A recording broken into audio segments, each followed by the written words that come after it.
Welcome to the Pencil Bob channel. I hope you enjoy the story. Remember to like and subscribe. And now the story. Can an HOA tell you what you can or can't do in a garage? Well, apparently they can. My daughter had a 2-car heated garage, but only one car. She had set up a sort of play area on the one side for the kids. She had 3 toddlers when they were little so they could play if it rained or snowed. She would leave the door to the garage and to the house open so the kids went in and out. There were no permanent structures, just an area rug and a small kid-sized table for them to color it, etc. And some toys. She could also just go in and out, and she had a monitor set up so she keep an eye on them while doing the laundry or cooking, etc. She and the kids spent a lot of time out there playing and just having a good time. So basically, it was just a big playroom for them. The other side of the garage only had the car part. They had an outbuilding shed for lawnmowers, snowblowers, etc. The HOA required an annual garage inspection because apparently some people would use the garage as an extra bedroom or something. So when they did their inspection and saw the play area, she was told to remove it because the garage was not to be for anything other than storage. She removed it, let them inspect it, and put it back when inspection time rolled around. She would put everything in boxes in the garage, let them inspect, and put it back out. She did this for just a couple of years until the youngest started kindergarten. As teenagers now, her kids use it for a hangout. She does have a TV out there, but they just claim it's being stored, so they can't really do too much about it. The rest of the furniture she has out there is patio furniture, so she can store it. Although she does have a second car now, but it only had to be in the garage after 10 p.m., so she can leave it parked on the drive until then.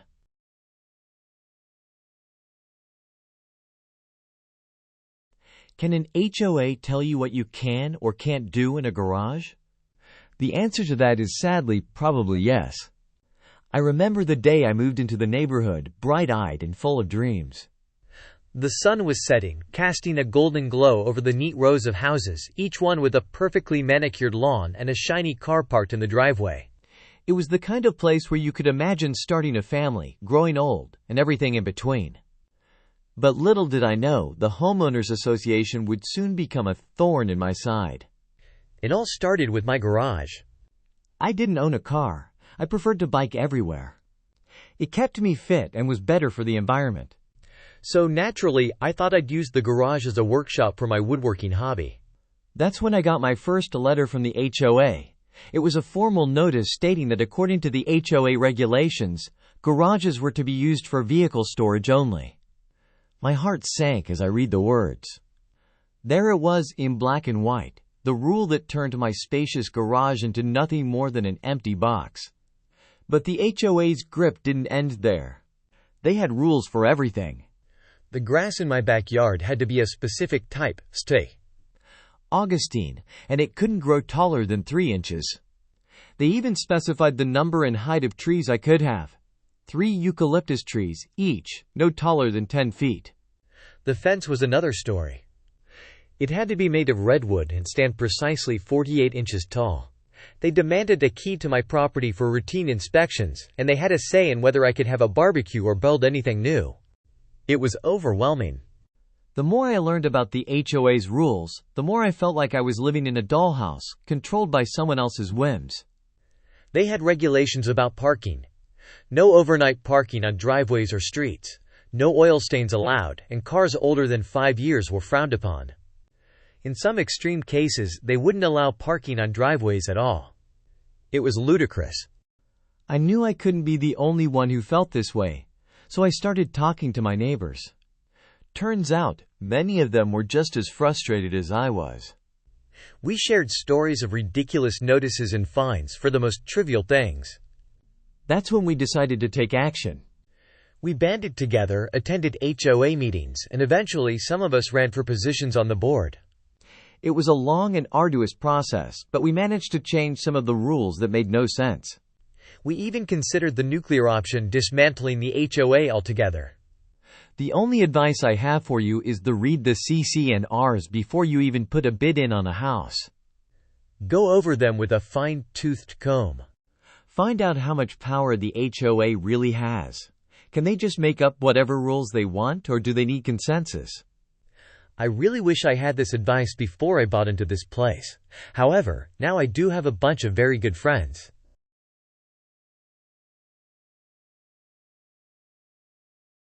It was 1984. I was on my college co-op job and bought myself a nice boat. Friends convinced me to join them at the condo they found. We had our own garage and driveway. 2 days later, I have a letter stating I'm violating rule number 16 with the boat.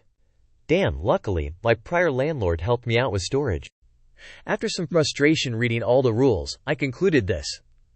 I am not interested in living in a neighborhood with a bunch of busybodies deciding how I should live, what I can park in my driveway, what color I should paint my front door, what shrubs I'm allowed to plant, how many people can visit me for a reasonable party, and when I should cut my grass. No thanks, I really can't even stand driving into a neighborhood where every home looks exactly the same. I like to see more creativity, architectural style, etc. Learned a valuable life lesson with brief stay in an HOA, and 40 years later, I doubt I will live in such a neighborhood until I'm at least 75, and even then, not sure I can handle it. Sure, these rules provide certain control to keep a neighborhood looking a certain way, but I have absolutely no regrets living in an area where I have much more freedom, did much more to enjoy my life, and not be surrounded by folks that like it just their way. We for a brief time had a neighborhood community that tried some that crap, but we ended that BS quick. Luckily, the self-appointed busybody that crowned herself queen moved, realizing our neighborhood had much more diverse interests than her style that she wanted to impose upon others. This is not to say folks living in HOA are bad in any way, just saying, not at all my lifestyle. A home in HOA has much less value to me. So the real message is this. If you don't like how all the houses look and being told how your house can look, how you maintain your yard, and what you can park or do in your driveway, don't move there. Instead, you can spend your life energy doing things you love. vs. Fighting HOAs that don't like your lifestyle and don't want you in their neighborhoods anyhow.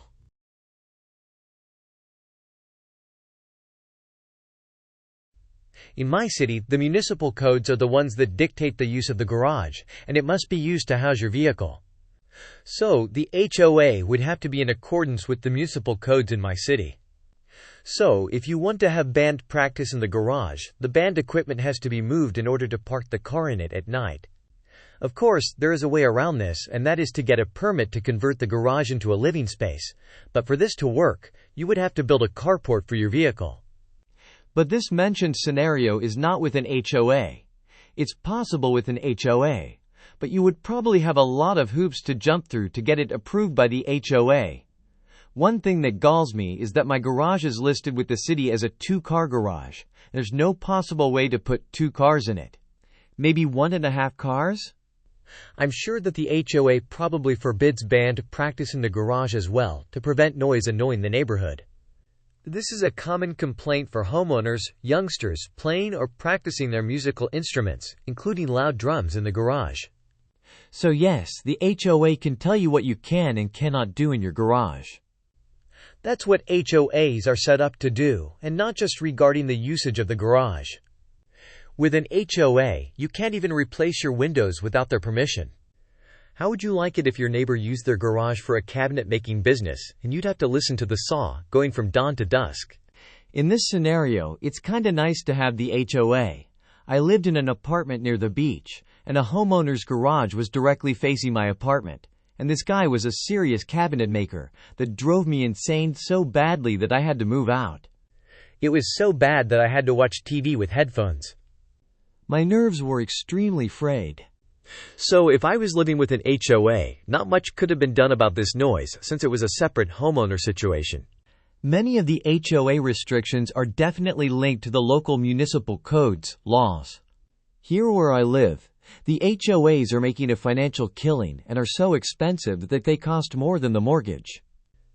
A friend of mine who had a condo with an HOA hadn't really read her HOA and didn't know that they were responsible for various maintenance items like replacement of faucets on the units. She had put a potted plant in front of a faucet on her patio and soon got a notification from the HOA to move the plant since it blocked the faucet access. So, some of the items in the HOA can get quite ridiculous. So, on the garage subject, you'll have to read through the HOA paperwork to find out what it says and what it can and cannot be used for. Every HOA is different with a different set of rules and regulations. But just realize that every part of the structure is going to probably have some rule in the HOA.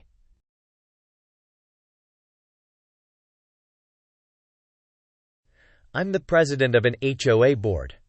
Yes, that's correct. Yet I'll bet what I write here will surprise you. I became the HOA president to prevent the board from becoming too strict, as well as making sure we act within our own set of written rules. I'm against telling anyone what they can do within their own home or garage, unless it's common sense rules to protect a neighborhood, such as dumping oil into the ground, which is against EPA laws. Laws are always above HOA rules. Laws need not to be enforced by any board. Enforcing laws is to be done by the police, sheriff's department, etc. Essentially, any HOA creates a set self-imposed boundaries. These boundaries are rules to help protect properties and property values within a given area, the defined subdivision. HOA boards are not designed on any way to be police, a sheriff's department, or any legal entity to uphold the law. HOA rules covenants are not laws.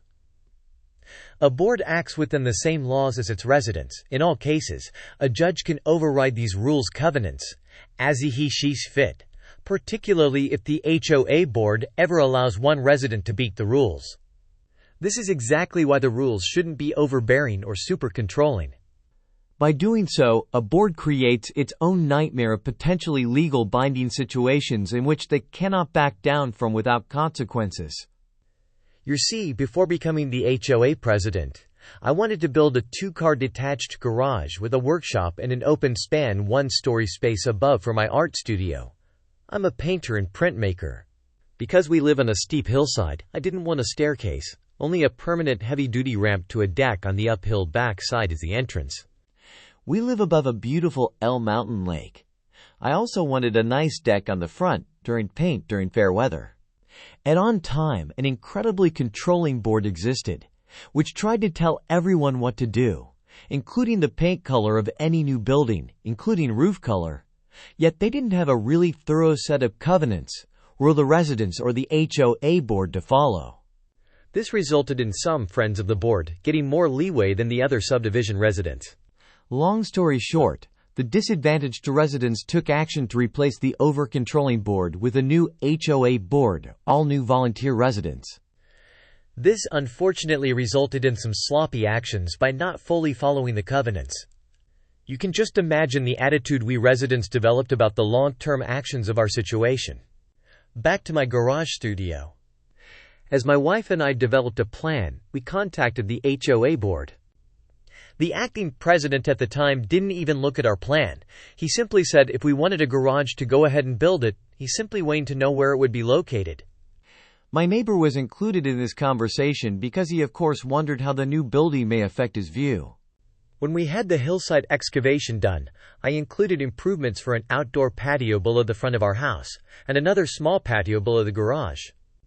The driveway separates the two areas. A deck stands above the house patio, so I wanted a matching deck on the garage. We have quite a lot of timber and brush on our property, so the entirety of the work wasn't immediately apparent. My best friend, usually a school teacher, a contractor during his summer, came to live with us while he and I built the new building, concrete and all. When the HOA president's wife noticed the size of the concrete pad, the contractor-style trailer, large piles of building materials, etc., she got her husband involved. Remember, he gave me the venal go-ahead while my neighbor was present. Suddenly, the board wanted a full architectural plan, including maps, property measurements, slope, and grade driveway improvements. Our county was very lax at the time. Garage plans were costed, yet architectural plans didn't. We were well underway. Additional building materials were being delivered. Concrete trucks had been on site and metal roofing and contrasting walls had been ordered. I had removed several large trees to make room for the new structure, which seemed to be some major issue to the HOA president. At this point, I simply sat down with my garage sketch. Remember, I'm an artist, added some scale and measurements, then drew up architectural style plans with elevation, slope, and grade. This included the measurements to adjoining property, which were adequate to meet the required setbacks. The board seemed to be satisfied, asked a few more questions, then approved my project to proceed. We were well into framing, all 4 walls standing and large beams ready when a crane operator arrived to set them. As I was communicating how these would be set, the HOA president's wife stopped by to inquire about such large beams. These were necessary to achieve the second story, open span, art studio. 2 heavy-duty doors were among the building supplies, which she seemed to be overly important to her. She seemed to leave satisfied yet somehow nervous. As we proceeded to finish the upstairs flooring and wall framing, while the same woman had a conversation with my wife at the grocery store. She asked 2 really troubling questions. First, why we were building an apartment without board approval. Second, why we were building so close to a trail easement. Of course, my wife told her we weren't building an apartment, nor did we know about any easement which may border our property. As would be expected, this information reached me and my friend quickly. My attitude about the situation was nothing can be done now. We had approval, and the building is well underway. I chose to just keep building without troubling myself over someone's speculation or undisclosed information, which may not be accurate. A full month passed, the building was now dried in with the metal roofing installed. Part of my arrangement with my friend was not working ourselves to death, while intentionally fishing a lot as we gradually built the garage. We were gone when the HOA president, his wife, and another board member arrived unexpectedly to discuss our project. My wife left no doubt in their minds. We were constructing the exact building on the plans, and not one of them had formally alerted us to any easement or provided any map to show it existed. This area had all been overgrown until we cleared it. The upper half above our property is still very overgrown. Upon my return, I called the HOA president, who didn't answer. I left a message which sternly and clearly stated my concerns, including rumors his wife had started. My neighbors previously confirmed she was telling everyone we were building an apartment, and my disgust about any undisclosed easement. We built the garage as planned, including a few additional siding adjustments to emphasize my personal taste as an artist. No additional contact with the HOA board occurred. A year later, when a house sold, a new survey showed an error which worked in my favor, just moving the easement enough to miss a corner of the new building. Several years passed. The long-standing HOA president began having health issues. Word spread that he needed to find a replacement for his volunteer position. Not one subdivision resident stepped up to volunteer for the position, which rubbed me the wrong way.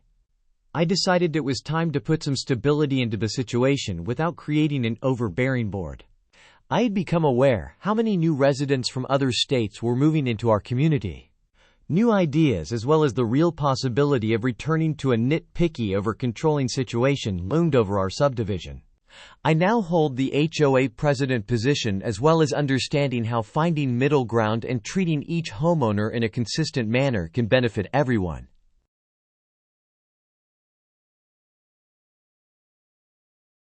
Funny story. 10 to 20 years ago, a friend's parents were building a house in a neighborhood with an HOA. He was something of a shade tree mechanic, and found out that one of the rules stated that he could not work on his car in his own driveway, up to and including changing the oil in his car. They had money, so he installed a Jiffy Lube-like oil change pit in his garage. The HOA told him that he could not do this, but he pointed out he would be changing the oil inside his garage with the door down, that there was nothing prohibiting this, and challenged them to show that he was out of compliance. They harassed him for nearly 2 years.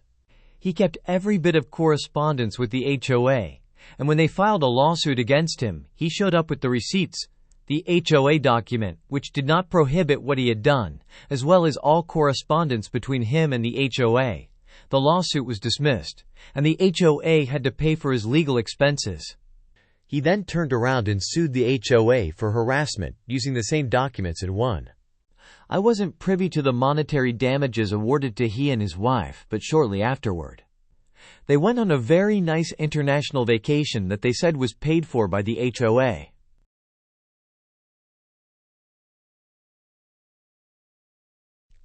I lived in a condo. We had a condo association, which is a type of homeowners association.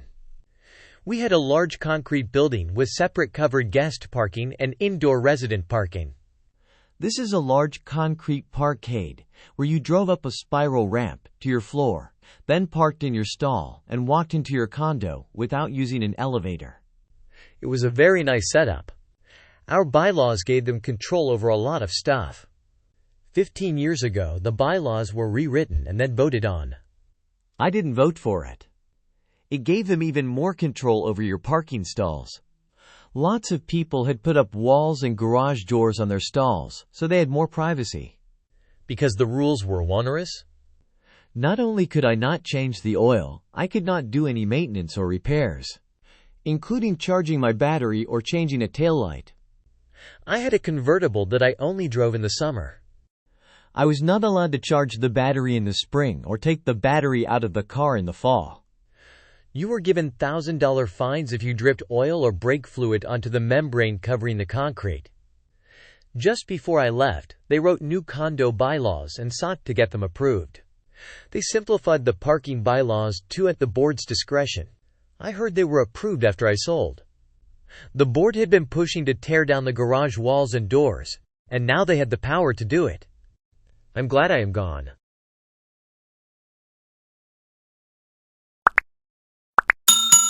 I would like to thank you for watching the video to the end.